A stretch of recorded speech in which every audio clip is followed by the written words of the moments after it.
I want to give a quick shout out to all my patrons. Thank you so much for all of the continued support. And I am done. Okay, so I just got done listening to Best Served Cold. This is the first standalone book in the First Law universe by Joe Abercrombie, and I want to give you my unedited thoughts upon finishing this book, which was just right now. So I love this thing. It's my second time listening to this book now. And while I really liked the book the first time, I love the book for this time. I'm going to give it 5 stars. And yeah, it was just a great experience. And it's kind of hard for me to figure out what I didn't enjoy about this book the first time I read it, because this was just a joy to read. But thinking about it, I think my problem the first time I read it, and I think I gave it a 4 out of 5 stars, was that it wasn't what I was expecting. And I think early on when I was reading fantasy books, expectations really impacted the way that I view a book. And so now what I do is I try to remove expectations, right, on a book that I haven't read. I try to go in totally blind and remove all of that bias. And I find that it helps me enjoy books a lot more in general. The first time I read this, I couldn't help but feel like I couldn't wait to read the standalones because I was just going to get more of the First Law. And it's very different. I mean, inherently, standalones are going to be different than a large scope fantasy story, right? I mean, it's a totally different thing. But it didn't even follow the same narrative structure as the previous books. In the first trilogy, what you got was a sprawling, multi-point of view. I don't know if it is considered like epic fantasy, but it's got some epic fantasy aspects to it. But it really tries to tell that kind of classic tale with a very darker, more modern side to it. In this one, we got, Ocean's 11, which is cool, but certainly not what I was expecting. And so that impacted me a lot. What I wanted was not what I got. Going into this the second time, though, I've come to appreciate Abercrombie as a writer more, and realize that while I might not like some books more than other books in the series, nonetheless, I can still think they're wonderful on their own right.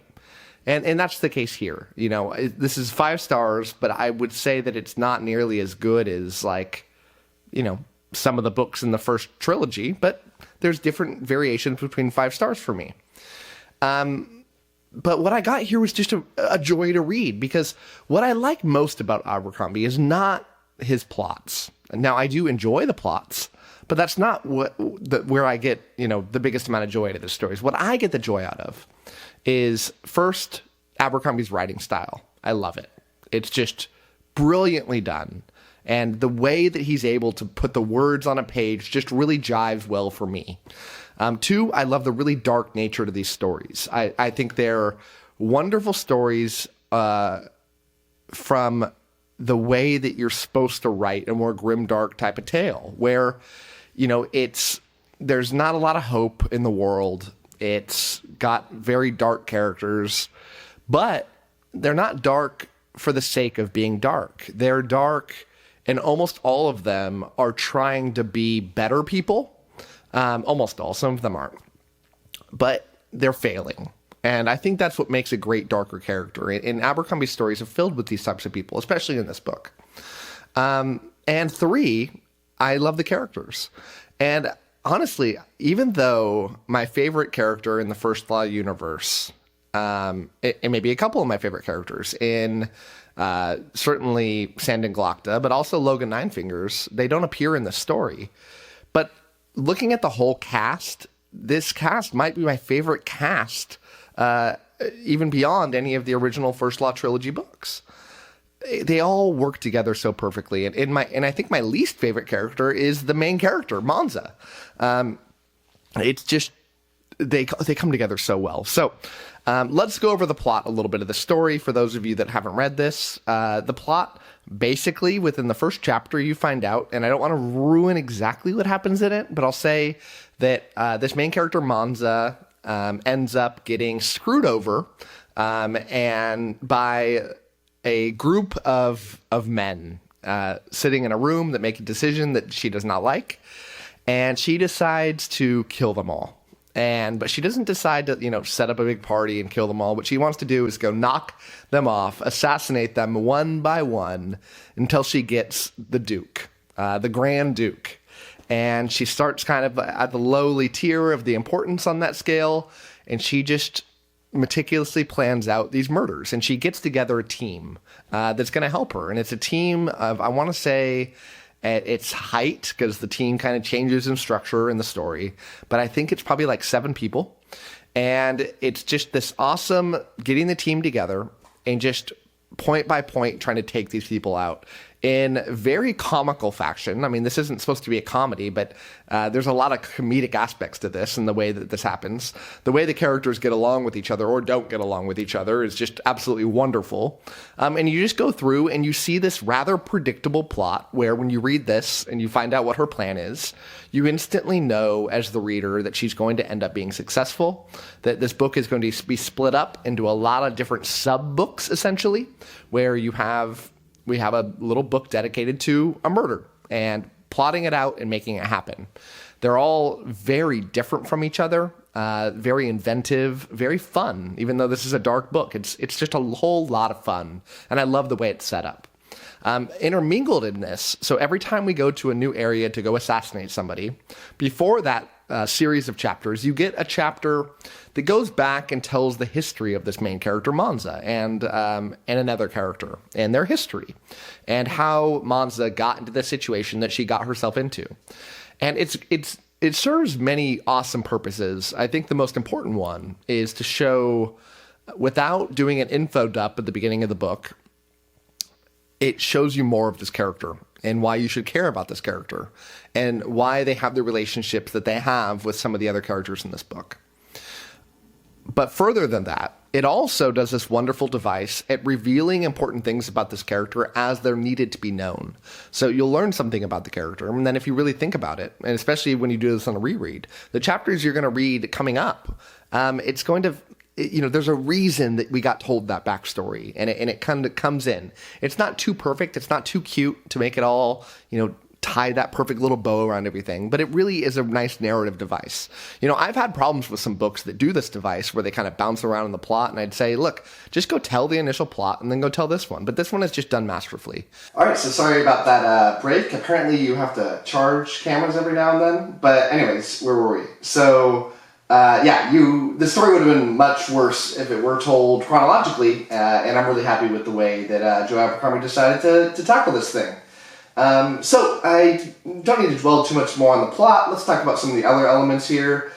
In terms of like a fantasy book, this book has even less magic, almost none in it. It's fantasy in the sense that none of it's real. But yeah, this is not really a fantasy book in the way that I think most people think of fantasy books. I mean, even the first trilogy, there are some elements there. I mean, you've got a magic user, a couple, but really one major one who doesn't really use much magic, just a little bit. You have some, beasts that don't exist, some like, I mean, there's a decent amount in it, but certainly not very much. This one I'm saying none, but yeah. It's cool. The world building here is just meh.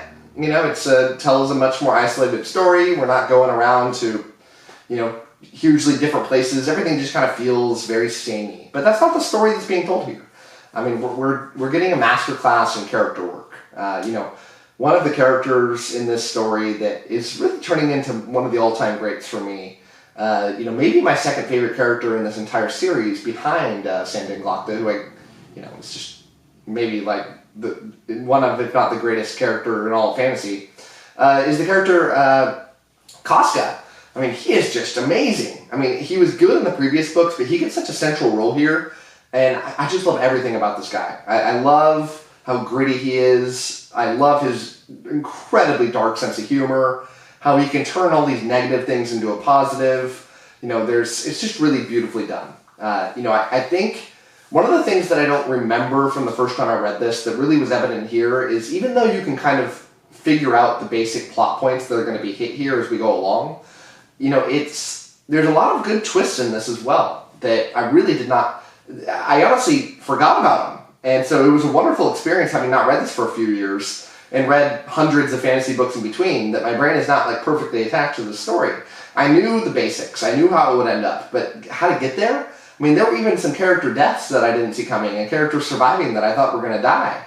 And so some of the major moments that happened in this, I was just really clueless, and it made it just such an amazing experience. The prose of Abercrombie, he only got better in writing, I think, as he went along. And I think I'm going to find that as I go along in the series, and especially in that final trilogy, where he was very, very good in the original First Law trilogy.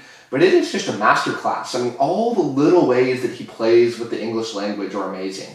All these little moments where the character's dialogue internally and this narrator that kind of jumps in to, correct what people are thinking, and it's just amazing. And I as I'm listening to this thing, I kept thinking, like, God, I could never write, on my best, if I practiced for years, which I'm not, I would not ever be a fraction of the kind of writer that Joe Abercrombie is. And I'm so pleased that he ended up gravitating towards the fantasy space, because clearly he would succeed in pretty much any kind of writing that he, put his brain to. And so it's just wonderful. I think I'd be remiss to do an audiobook for The First Law and not mention Stephen Pacey, the audiobook narrator. I've said it before, I'm going to keep saying it. I have 5 more books to read in The First Law. I've got 2 more standalones and a trilogy to read for my rereads. And every time I'm going to say it, Stephen Pacey's the GOAT. He's incredible. And I just can't fathom how one man can summon the different voices that he does. I mean, they're so unique. But beyond just being unique, which is a massive skill on its own, each of the voices is perfectly done. They're so perfectly associated with the character of the person, and you get a much bigger sense of their soul than you would just reading this text on a page. It's one of the few instances where the audiobook is going to be far superior to anything that could ever be done from a reading perspective. And if you're going to listen to one audiobook, if you're like, I'm not an audiobook person and I only read, that's what I do, I don't like audio, give this a chance. I mean, try it out. If you've read these books and you want to ever do a reread, do them on audio. I mean, you are just going to get a totally different experience than how you just read this thing normally. It's mind-blowing. So, yeah, I find myself, reluctantly excited about the next 2 standalones. I mean, they're very different books. I feel like the first time I read it, maybe this one or maybe Red Country were my favorites in the standalones, but none of them I gave a 5 out of 5. And with them all being so different from each other, I mean, in the next book that I'm going to read, The Heroes, it's about a 3-day-long battle, and it's all battle sequences, and the final one, Red Country, is kind of a play on the old spaghetti western type of feel to it.